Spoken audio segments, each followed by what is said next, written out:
Hey everyone, it's Ivan, kitbadger.com, out here for another gun review, and today we're talking about this one right here, which is the Walther PDP Pro SD. In the past, I've reviewed a number of PDPs, performance duty pistol, personal defense pistol, it's performance duty pistol, but I've shot a bunch of them. I've so far reviewed the actual full size like PDP, as well as the F series, unfortunately named, and now this one. What is this one, or sorry, how does this one depart from those other ones? Well, the F series is kind of on its own with some nuanced stuff. This is more scaling up the standard PDP. So this comes with some kind of pretty cool features depending on how you intend to use it, and yeah, I'll go over those. Right here, this is the full size, and this is a 5.1 inch barrel, I want to say. The other one is a 4.6 inch barrel. Full size is in reference to actually the size of the grip and consequently the magazines. So the magazines for this comes with actually 18 round metal magazines, and these actually come with a base plate. The reason they come with a base plate is this actually comes with a magwell. Kept it on for a while. I don't really have a use for it. In part, I actually have a bunch of full-size 18-round magazines, and with the with the magwell, you can only use it with these, and while it comes with 3, I'd rather have like 10 magazines, so ended up removing it. It also comes with their actually really awesome upgraded trigger. I want to say, I'm going to forget the name of it, but more on that in a minute.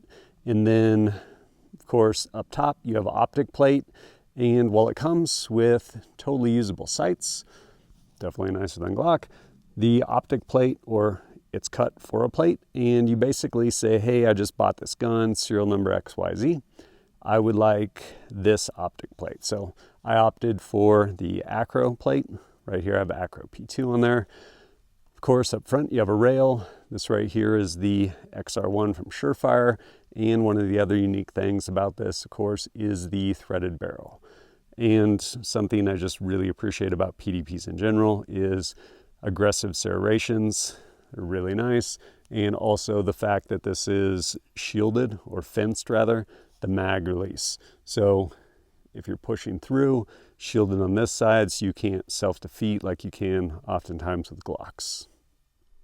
One of the many things I actually really appreciate, other than the aforementioned, about the PDP is the trigger. The factory stock trigger it comes with, it's incredible. Probably, I think, the best just factory trigger you can find. Having said that, this right here is their dynamic performance trigger, pretty sure. And it's flat-faced. It is a step up from their stock one, which, like I said, incredible trigger. This one right here is really nice. You, of course, have a blade safety, so you can't depress it without it. And then depress that safety, a little bit of travel, distinct wall. Reset right there, all the way out. And yeah, that trigger is incredible. And it honestly lends itself to, in my experience, being able to shoot a pistol better. Reason being is trigger press super critical, and when you aim in, and if you're fighting like a 12-pound trigger, thanks Glock in New York, you're like, yeah, like you have to put so much force in there that it's hard to relax and just have a smooth trigger press.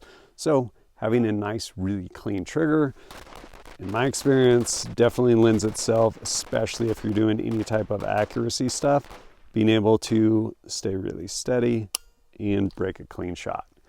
Really like that trigger. And of course, being the Pro SD, we have this threaded barrel. Something I will say that I actually don't care for, I'm like, you guys could do a little better with that, is one, either have this barrel notched like back here so that you have an O-ring sitting there, or at least have one so there's an O-ring inside your thread protector. Just that little bit of tension, like friction from that O-ring, basically keeps things from backing off. Either that thread protector from backing off, or a suppressor from backing off. This right here is the Mojave 9 from Dead Air.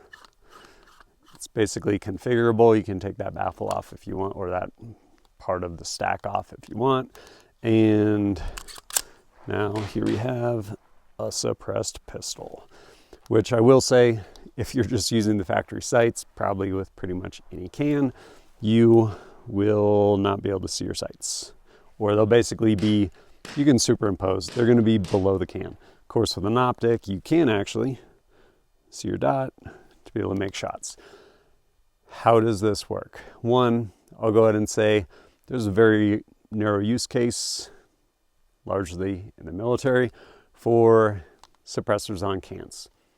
Usually involves climbing ladders, shooting people in their beds on rooftops. But aside from that, shooting cans is fun. Like, largely on a pistol, it's a novelty thing, and it's fun. This is a great host. I've actually ran into a lot of problems, especially using Glocks as hosts, and I think it has to do with a safety plunger, to where if you end up going and you shoot and you pin that trigger at all, don't immediately come off it, basically the pressure, I think, from the safety plunger on Glocks will make it to where it'll like stop right there. It won't go forward back into battery, which is a pain.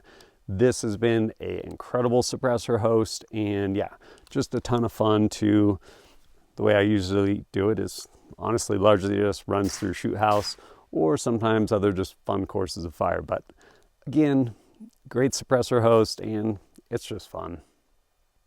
With all that said, what has been my experience with this pistol? Well, aside from a lot of trips to the range, just training with it, and also having fun, especially can on here, this being the SD model, I've actually put a lot of rounds through it.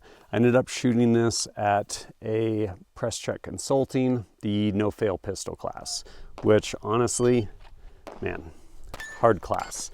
Really high accuracy standard, constantly taping targets for accountability to know exactly where every round went.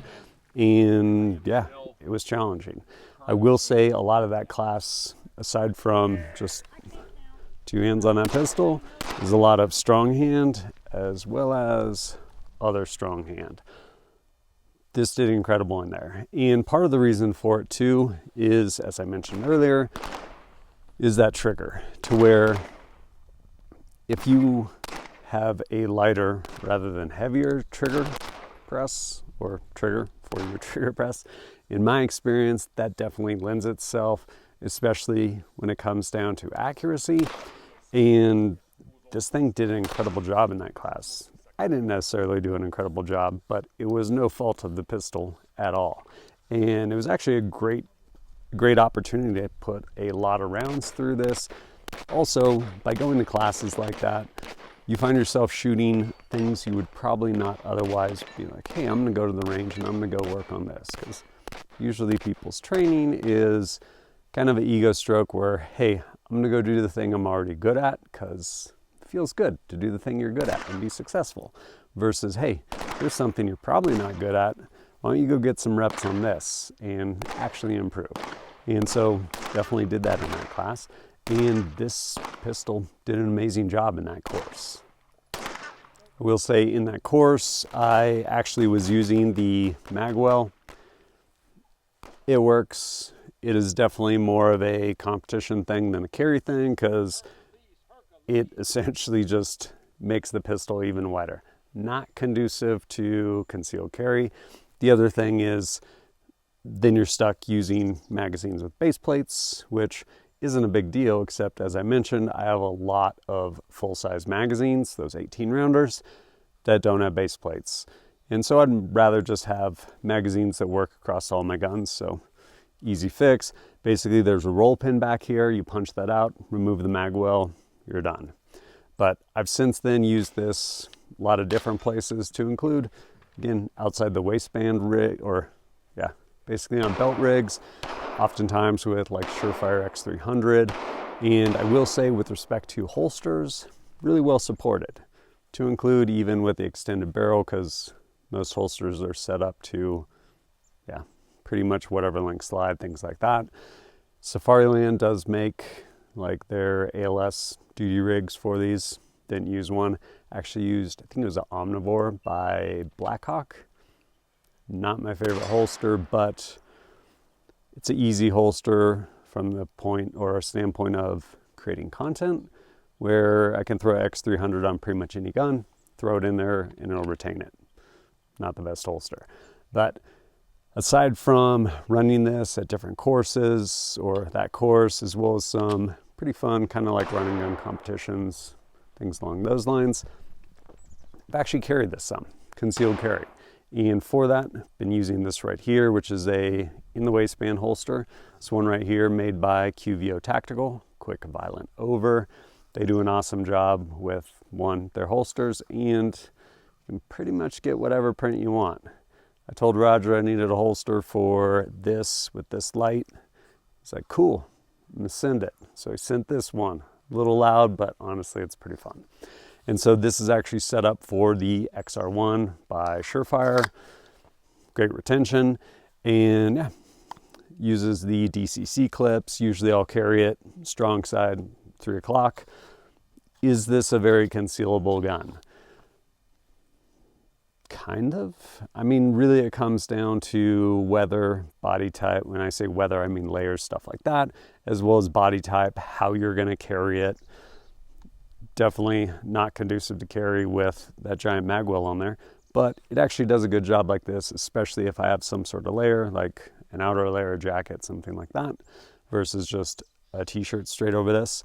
One thing I will say with carrying this, mentioned it earlier with respect to O-ring, and I probably just need to find an O-ring that'll actually fit in there somewhere where I can kind of sandwich in there, but this will actually want to walk off.